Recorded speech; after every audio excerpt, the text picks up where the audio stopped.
Welcome to the Spanish class. Today we'll be talking about the personal in Spanish.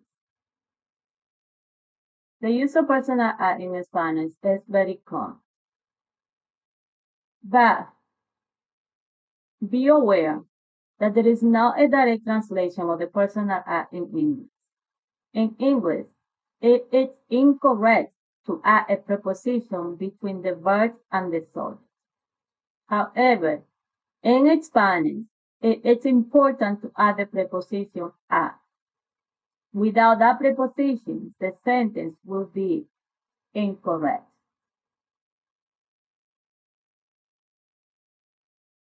When to use the personal a in Spanish?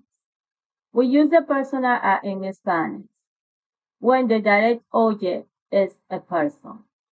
For example, comprendo a Julio. I understand Julio. We indefinite, interrogatives, and relative pronouns. Referring to people who are the direct object of a verb that do not use other prepositions. Por example, ¿a cuántas clases de español faltaste? How many Spanish class did you miss today? It also used to avoid confusion between the object of the verb. Por ejemplo, la represión busca controlar a la comunidad. The repression seeks to control the community. In English, it's correct to say the community, but in Spanish, it's important, as I said before, to add the personal a in front of the preposition la. It also used with the pronouns alguien and nadie. The reason it's used with these two pronouns is because those two pronouns, alguien and nadie, referring to people. For example, yo no veo a nadie. I do not see anyone. Another sentence is, and another example is, tienes que decirle a alguien. You have to tell someone. Be aware that the personal a is not the same as the preposition a, which is, in many occasions, can be confused. You simply have to remember that in Spanish, when the direct object of the sentence is a human being, you must insert an a between the verb and the direct object pronoun.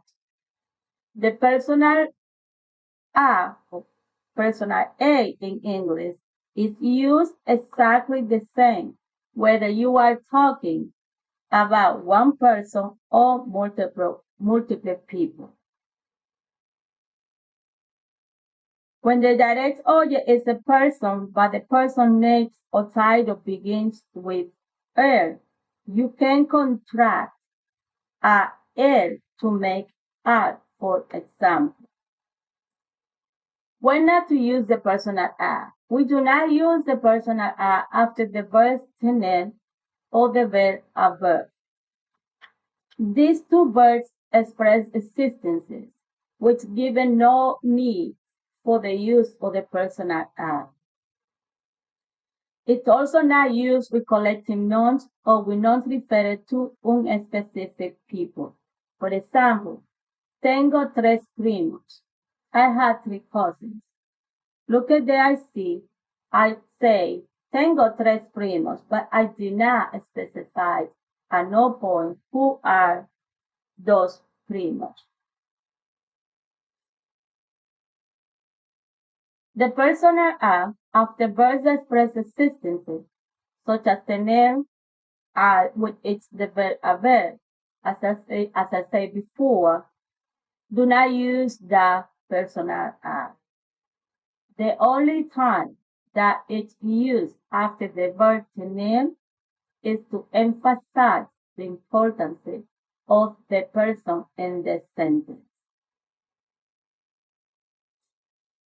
Some of the verbs that had the need to use the personal a in Spanish in a sentence are ver, abrazar, conocer, buscar, besar, llamar, encontrar, esperar, visitar e imaginar.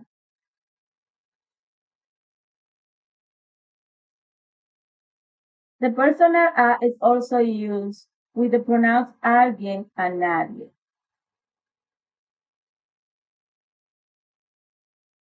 Alguien and nadie require the personal a because they refer to people. For example, yo no veo a nadie. I do not see anyone. It's also used with questions. To ask questions, we use the personal a in front when it refers to a person. Thank you.